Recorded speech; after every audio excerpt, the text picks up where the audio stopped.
and welcome to the Tao of Our Understanding Recovery Podcast. In this podcast, we discuss mystical works of literature and how they relate to recovery. We hope you enjoy today's podcast episode. Hello, this is Buddy C. Welcome to the Tao of Our Understanding Recovery Podcast. Today I have a special guest. I have Angie Reno with me. Hey, buddy. On your podcast, Siblinghood of Recovery. Was that last year, I think, or year before? Buddy, I think it was, and we were talking about this just now a couple minutes ago. It was a couple of years ago, and it's flying by. Yes. Time is just wickedly fast. Tell us what your podcast is about. Why are you doing a podcast? I think it comes down to, and I imagine the rooms. I imagine walking into the rooms with the parents. It's walking in those rooms and having a sense of, which is ironic, the joy of knowing somebody else knows what's going on in your life. Amidst the chaos, knowing that you're not alone, knowing that, and that's such an overstated sentence, but it's true. It's 100% true. And some of us are on the outside put together. We're efficient. We're organized at work. We're meeting all of our quote unquote metrics. And then you walk into those rooms and you understand that something's got to change. And you're coming from the Al-Anon perspective. I want to say that rather than from the, as an addict yourself, it was your son that you were going to the rooms for, correct? Or that you got involved in this? Is that how it happened? Yes. And I've done so much work that I know now that Al-Anon is like at the tip of the iceberg. When I interviewed you about Tao, right, and we need to talk about it for my listeners too, because I want you to explain to my, because I'm going to put this on my site and my podcast, if it's okay with you. Yes, ma'am. But we went to a place, because I was struggling at that time with the higher power, because I had been raised in a fantastic Catholic step family, but it was very, you must behave. I don't know if I want this higher power thing. I was struggling with it. But when you and I started conversing, it shifted my whole perspective. Your book is excellent too. It was a real gift. And really what we're talking about when we're talking about the Tao, and I'll say this for your listeners too, it's just another way of looking at this higher power that we don't understand, or God, or whatever name you want to put on this. It's like looking at the statue of spirituality from just another view, another vantage point. And studying the Tao and the Tao Te Ching just simplifies the whole idea of a higher power, because all of the examples are mostly from nature or very simple interactions with others, like the open boat, for example. A boat bumps into your boat, and it's the empty boat. It bumps into your boat. It's empty. Do you get mad? No, you don't. You just put the boat where it goes. It was just an empty boat. But yet, if a boat bumps into you that has someone in it, you're going to get irate about it because they shouldn't have bumped into your boat, all those things. Treat every boat as an empty boat. Wow. Those things that just blow me away that were 2,500 years ago. That was an ancient saying 2,500 years ago. So we don't know how far back all of these ideas go. And it just brings us to a level of acceptance, really.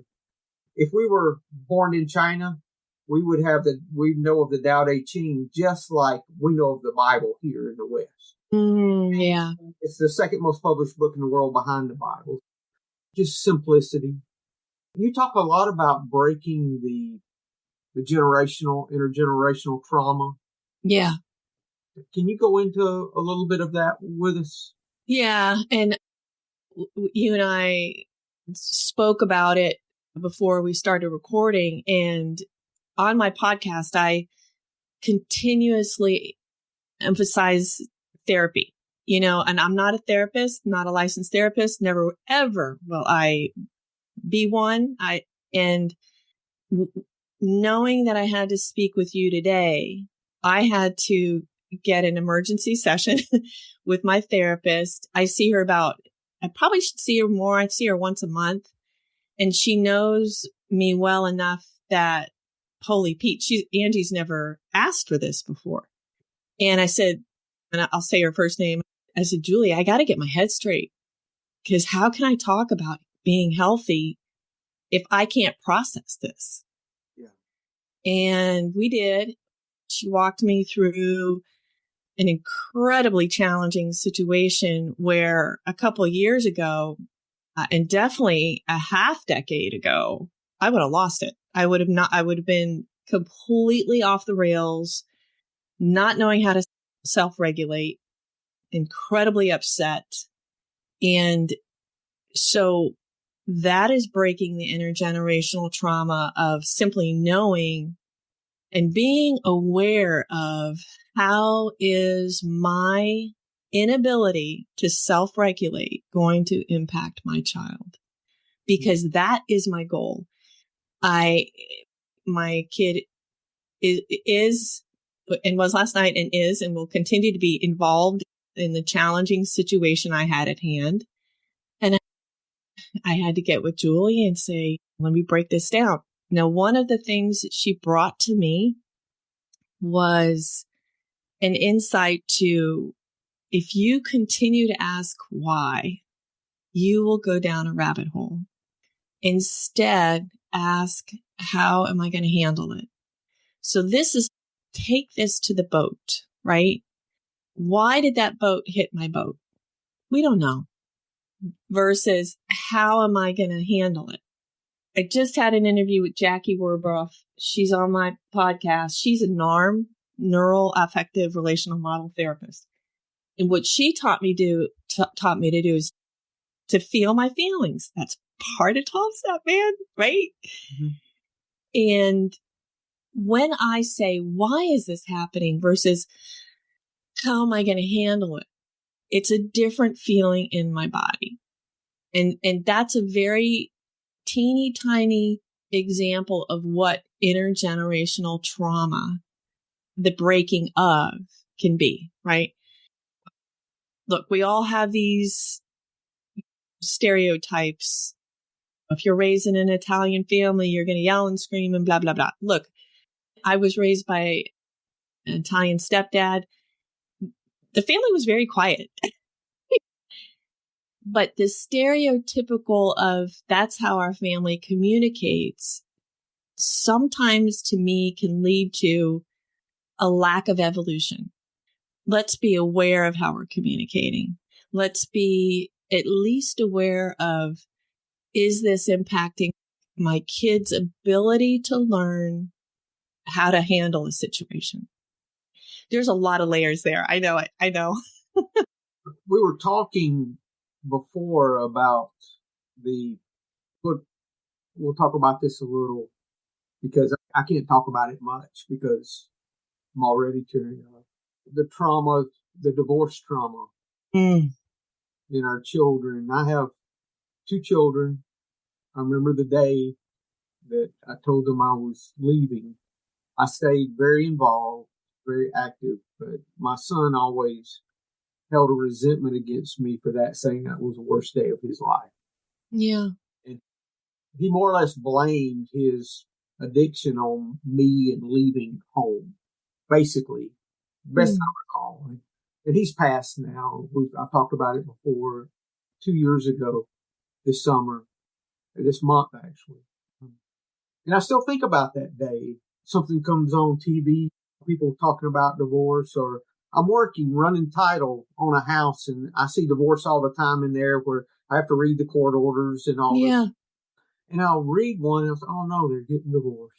And then I can follow the path of the life all the way through, and they've got this child or this.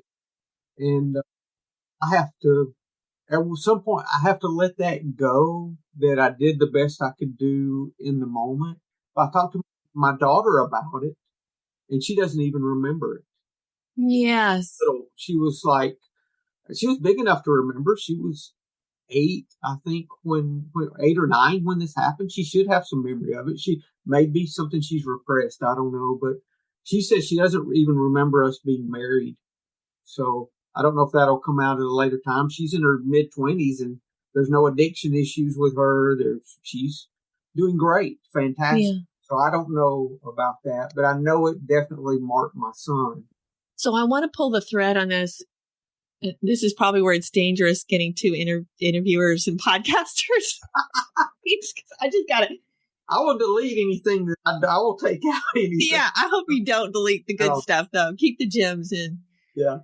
I want to pull the thread on the importance of those two different little minds and those two different little souls and hearts.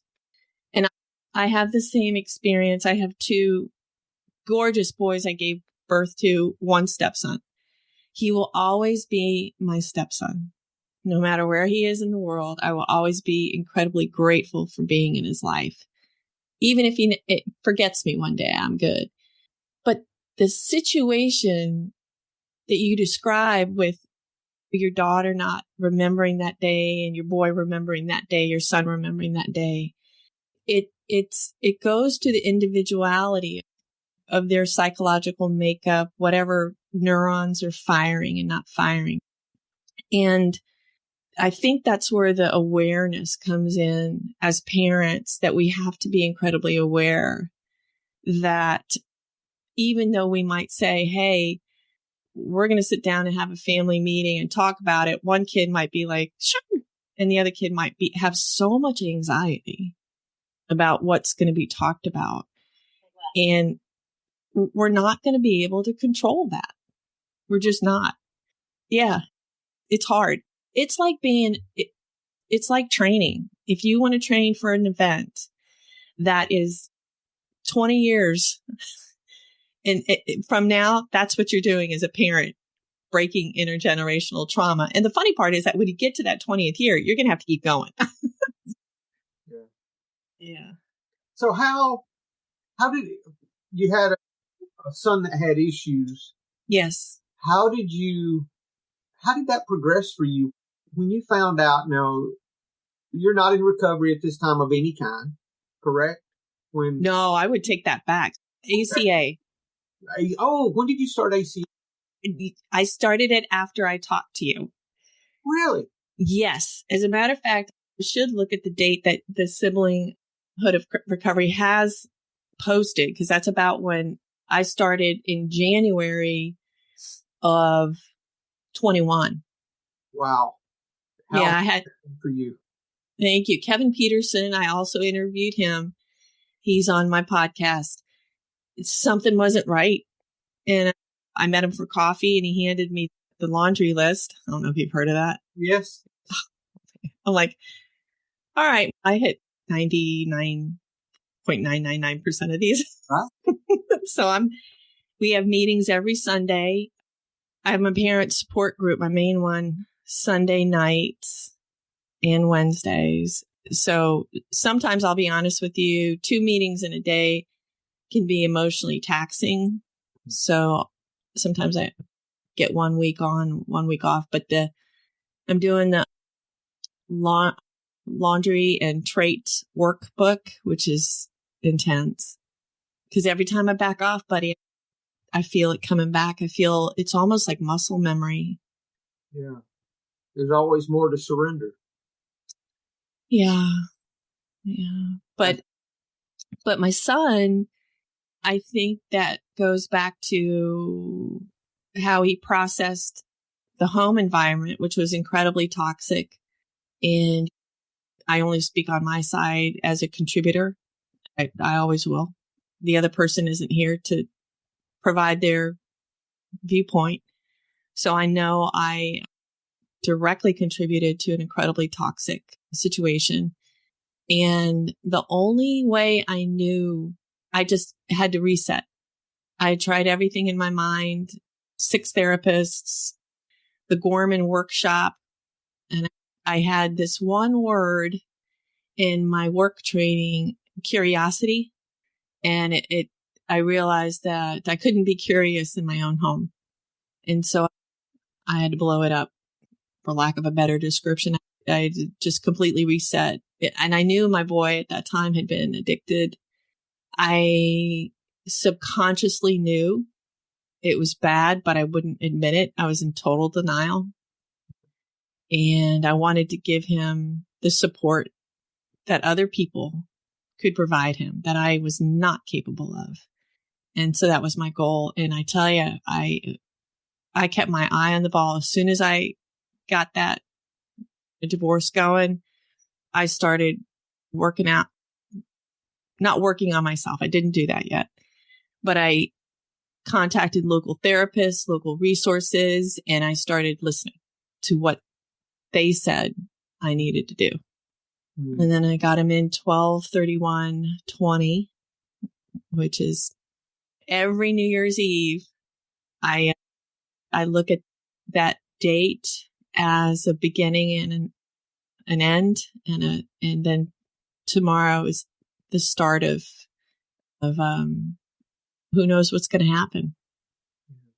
Healing for sure. Yeah.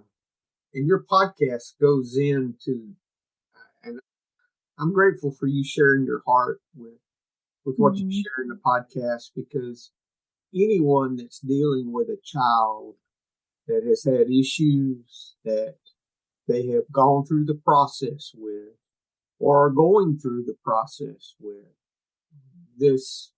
your podcast has so many resources for them. ACA, it's the Adult Children of Alcoholics, is what the ACA stands for. That is an incredible program. I know many in recovery that turn to ACA as well. Yeah. It's an incredible program. So do you have a sponsor in ACA? Is that how they do it? I don't have a traveler yet. I will talk to them.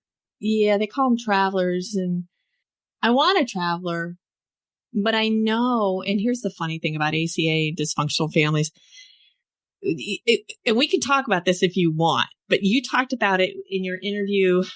You were talking about how this guy had a sponsor and that sponsor wasn't healthy. And that's the irony of, I call that the recovery sense of humor.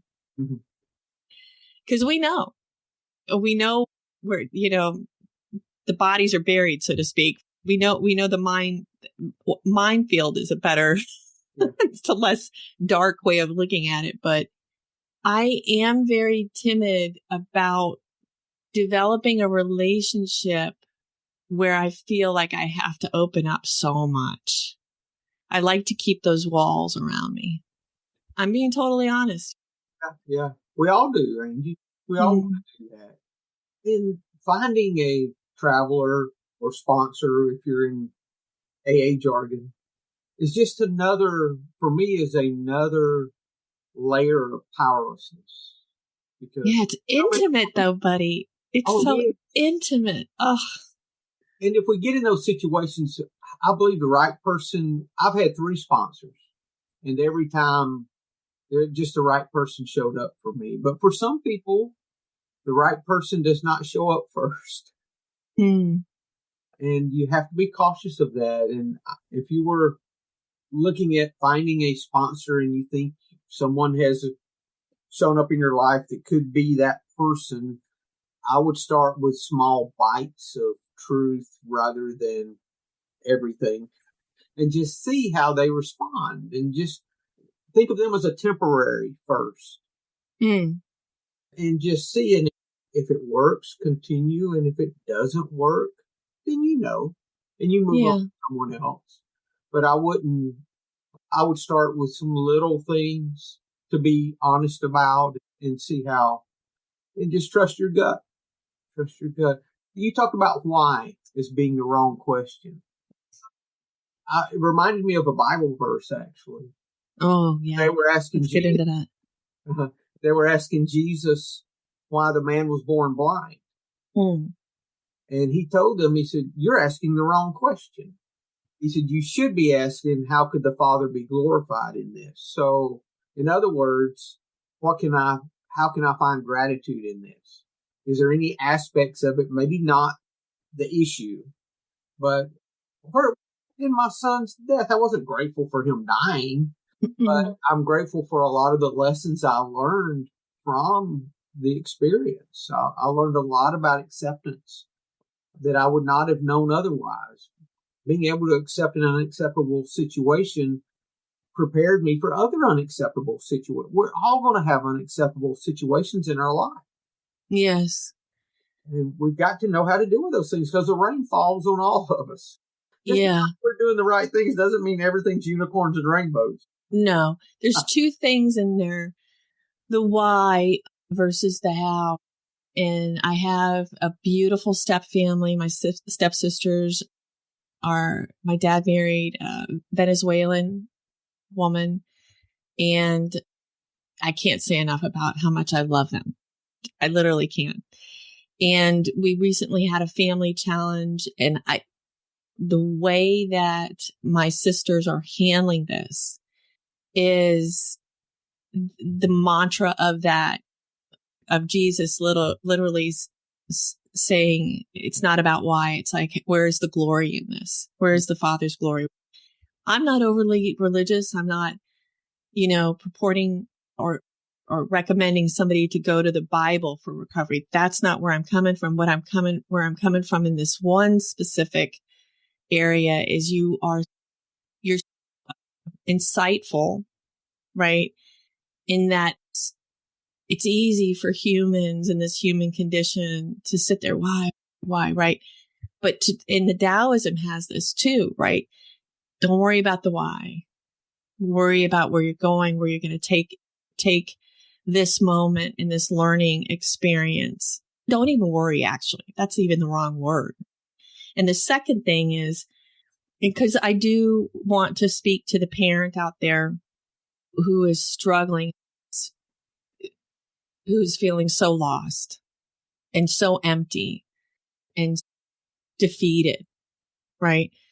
It's going to be hard. It's going to be the hardest thing a parent ever does to watch a child go through addiction.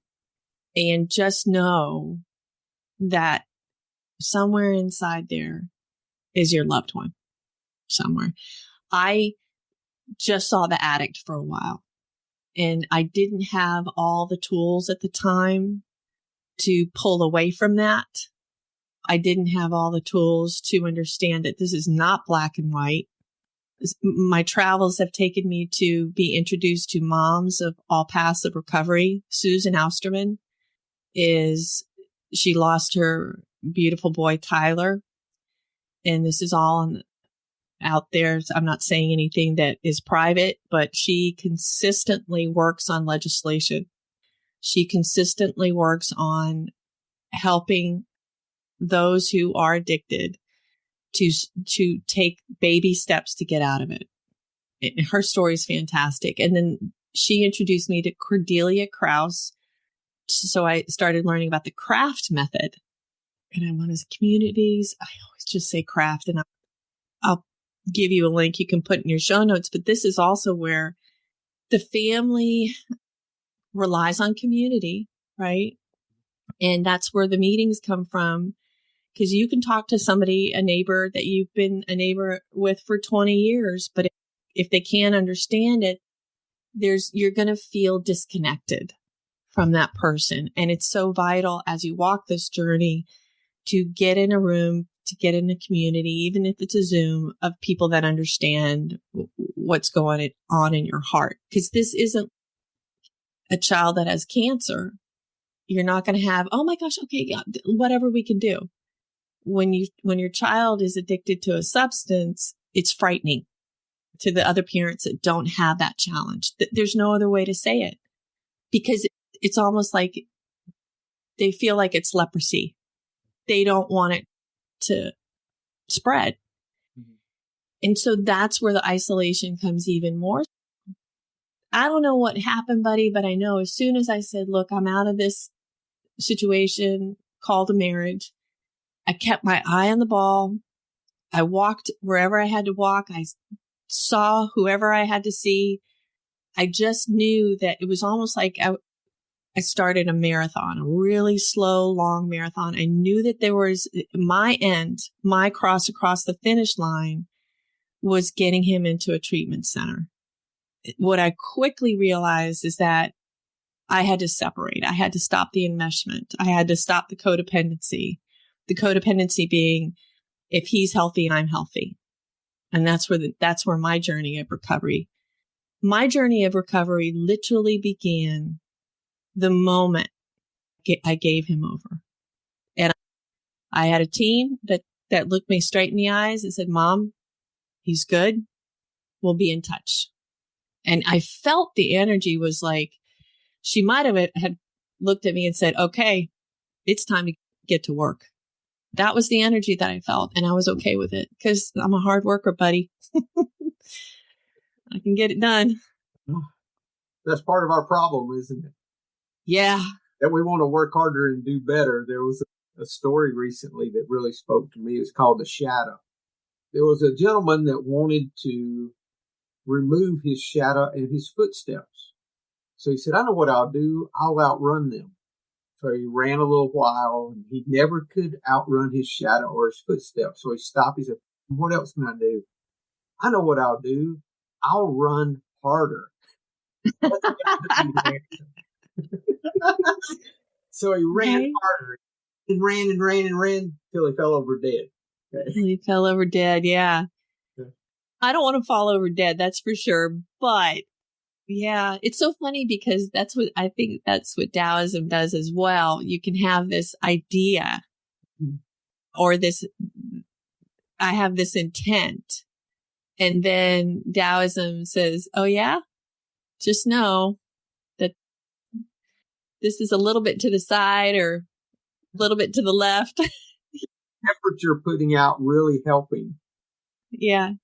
For me, I did need to separate the selves 100%.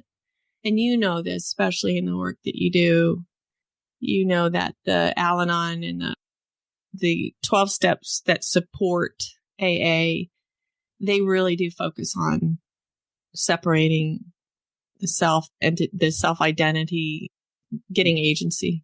Yes. Now, back to finish the story. This is a Taoist story, too. It came from, I believe, the Chuanza, which is a book Thomas Merton did. But all he had to do was step in the shade and he would have removed his shadow. Mm. And secondly, he just had to be still and he wouldn't make any more steps. Yeah. So all he had to do was step into the shade and be still. Yeah. All he had to do, which is work. That is effort too. It's effort for me to stay in the shadow. It's effort for me to be still. To be still. Yes. Yeah. And in Taoist thought, they talk about Wu Wei, which is effortless effort is what they call it, but it's also can be interpreted as empty effort. Yeah. So it's effort that's empty of self, like you were talking about, the separation there that we have to make. Yeah. It's harder for me now to stay in situations that are not healthy. Mm-hmm. However, we are human. And so I think all of us are a little bit unhealthy. Definitely. So I think it becomes, that it's good to constantly be aware of judgment. Is that creeping in? And this goes to any parent that's in this situation right now. We constantly feel judged. And then comes the shame, right? So I think to that story is maybe he's running away from something or he's running whatever to see his steps. But in this situation with recovery, as a parent, it's easier to run away from the situation than it is to slow down and we got to meditate. But I think that's also part of the problem with the energy that's in the home for kids is that we have them on 360. We have them or Life 360, whatever we know everything that they're doing. We're seeing the grades. We're talking to the teachers. I stopped looking at my youngest's grades and maybe this might cause palpitations for some moms out there, but I did. I started looking at my son's grade like once a quarter, or when he'd say, "Hey, Mom," I'd check in with him.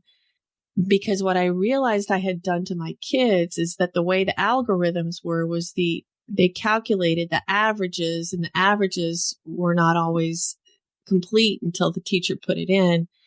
And I started thinking about that, like the obsessive nature of this electronic world where the parents are like on the kids constantly, and what they're judging them on is just a percentage of who they are.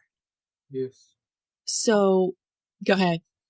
I was just thinking the other day about how when I was a kid in the 70s, I would tell my parents I was going to do something, and I might be gone for days hiking or going somewhere, and they wouldn't hear a word from me. I didn't have a cell phone. I didn't have any. And now I step out of the house without my phone, and I think, oh my God, can I go down the road without my phone? And it's another level of that, even that you're talking about, that we have to let go with our kids now. Yes. We are smothering them. And I will say this to anybody that listens. We're sitting them in schools and classrooms with a setup that is 200 years old. 16 desks, if we're lucky, 30 desks facing the front. This is what you need to learn. Now, listen, some kids do great at that. Some kids excel.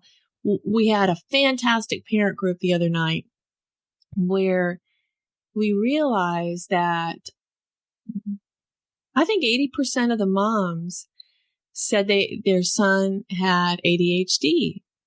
And then I was like, what? Maybe they're just wired differently. These are the kids that go into trade school, learn to weld. You can pull in some fantastic money welding at the port terminal here in Jacksonville. Fantastic money. Use your hands. Your mind's different. Your neurotransmitters are different. And we've got to understand that not all kid is going to excel in this environment of constant tracking, constant measurement. And maybe that's why they turn to self-medication.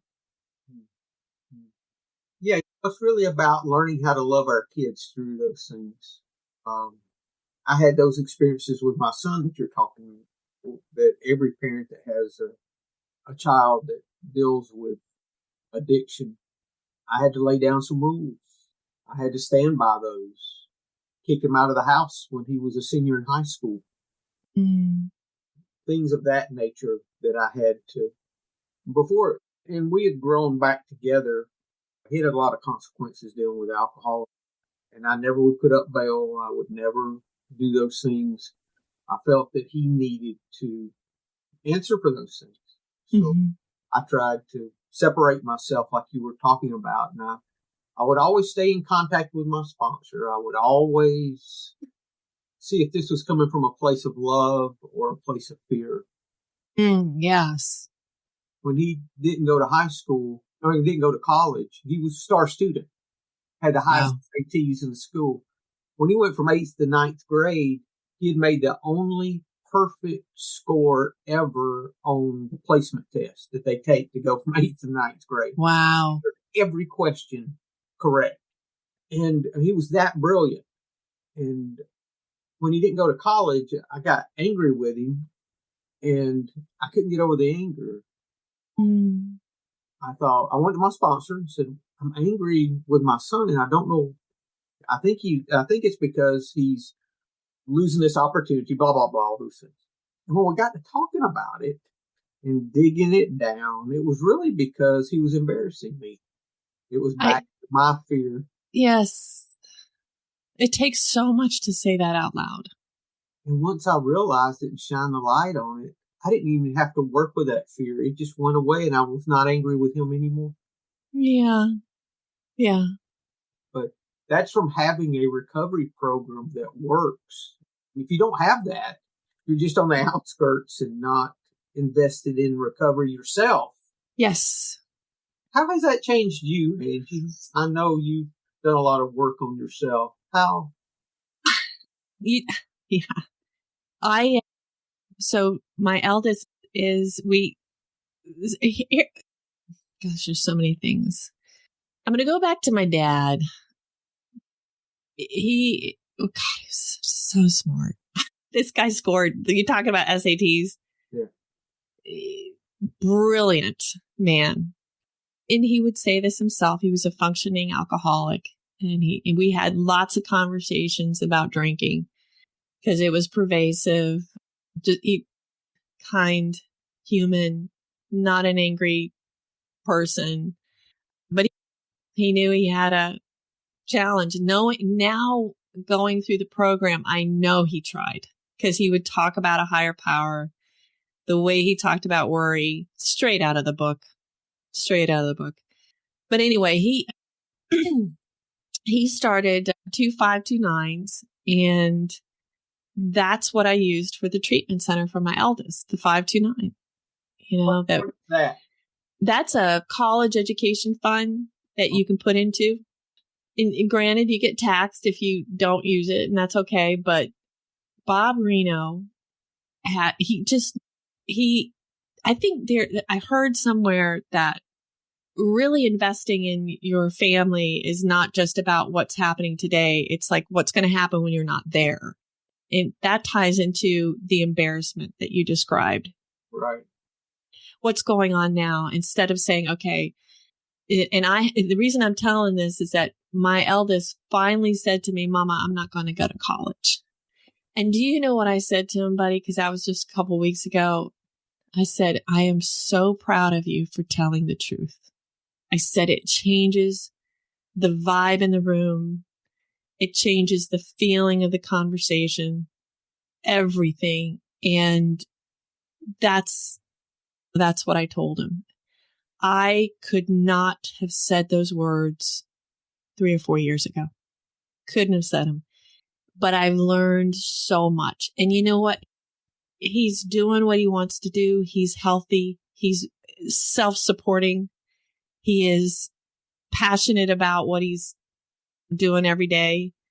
Excellent relationship with his baby brother, although they call each other names that none of us could put on our podcasts, but which I don't understand. That's a whole other male thing. I don't, whatever, but and that's something I don't control as much anymore now too. But yeah, your story is something that a parent might need to hear right now. My story is something a parent might need to hear right now. Yeah. One more thing with how I handle my son. My sponsor taught me to look for something to be grateful for that he is doing. Yeah. Focus on the things that he is doing well rather than the things that I think he's doing wrong. Yes. So if there's something come up, I would thank him for this or that and ignore the parts that I was not. I could be proud of him for other things. And what really brought this to light was his sister, 2 years younger, was in college at the time, and she got her master's. She was the one that did everything. I told her, I said, if it wasn't for you, I would have thought I was a horrible father. Because she's living out, just doing her thing and doing well. Now, always done well, actually. And so she was the kid when she was little that my son would be like sitting at the table and he wouldn't be up at the table. I'd say, move, you guys sit up at the table. And she'd say, Daddy, look at me. I'm sitting correctly. Oh, I know those dynamics. The whole time. But he really had a resentment about not going to college as she was going through. I just stayed out of that once I got rid of that. For me, I just encouraged him with the things that he was doing. Yeah. Your sponsor's feedback, I don't like using advice. I know that's almost like a bad word, is equivalent to Kraft, the Kraft approach. And it's also equivalent to the Mothers for All Paths of Recovery, right? So it's interesting because there's that thread of gratefulness for the human that's standing in front of you. And the interesting part about going back to the measurement, the societal measurement that we are in, the frenzy of constant tracking of whether it's social media posts, the feelings that you get when you listen to both of those situations are completely different. And it is reflective in our children's mental health statistics right now. And the amount of deaths, of course, fentanyl doesn't help, but the amount of deaths related to self-medication. I was walking the dog, I've talked to you a couple times when I've been walking my boxer, and I saw, oh gosh, I think one of the kids must have been about 14, 15. The other one was 10, and they looked like brothers. And buddy, they were freaking high as a kite. And I know now that my youngest would partake to be closer to his brother. So it was almost as if God was showing me, my higher power was showing me a moment in time. And my heart, you know what I wanted to do is I wanted to hold them. Mm-hmm. I wanted to just give them the biggest hug. Mm-hmm. I didn't want to run to their parents and tell on them. I didn't want to say, what are you doing? I wanted to hold them. I wanted to say, you are loved. That's all I wanted to do. And that's the difference too in recovery, right? The layers of judgment, the layers of measurement, the layers of expectation start falling away. And I pray for them. I don't know them. I don't know if I'll ever see them again, but I pray and I hope that they'll be okay, because whatever it is that they're trying to self-medicate to get away from, God bless them. God bless them. There's a quote from the 12th verse of the Tao that says, the master observes the world, but trusts his inner vision. He allows things to come and go. His heart is open as the sky. I like that. An open heart, like you're talking about, Angie. If we can approach those situations from a perspective of, I don't know. Yeah. I don't know what to do. What do I do? Just open my heart, send them love, and ask, how can I be helpful? Mm-hmm. If I do those three things, more than likely, and if I just wait, more than likely the right situation, the right plans, the right decisions come my way. That's so much harder than getting in there and trying to fix it. I want to fix it.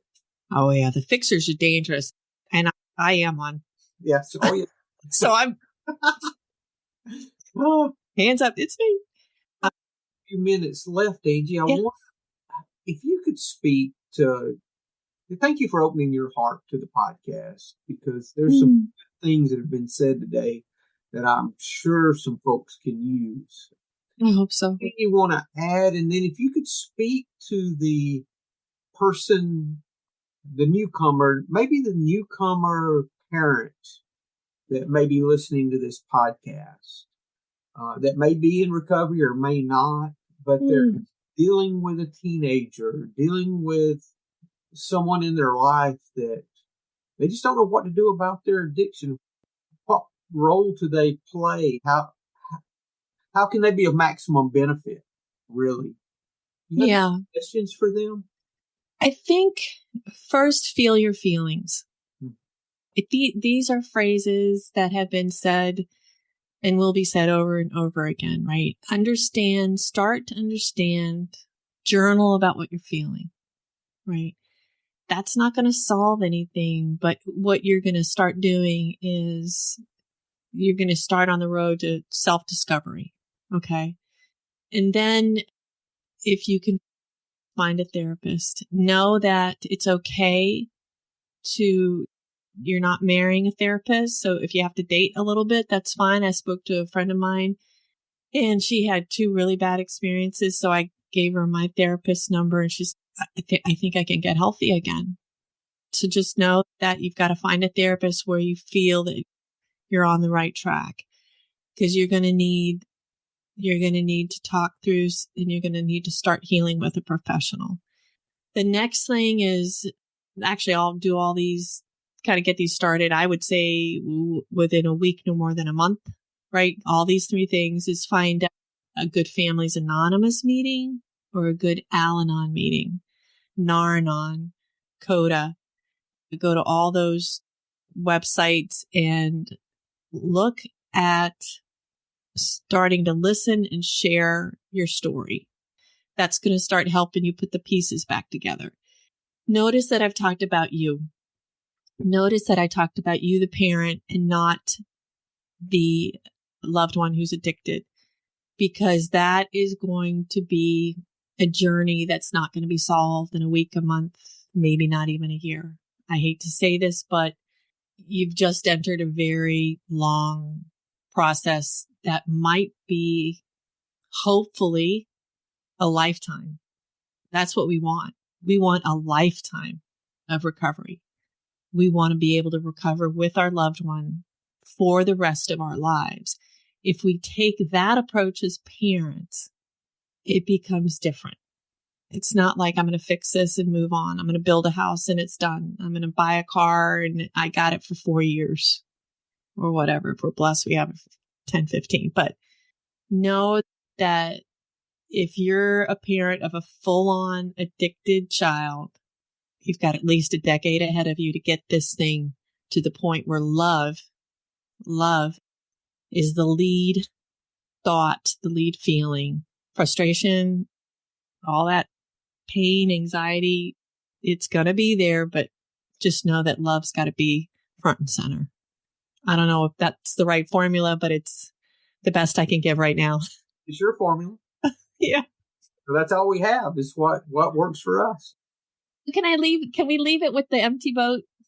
Sure. Yeah. I love that. I love that visual. So if something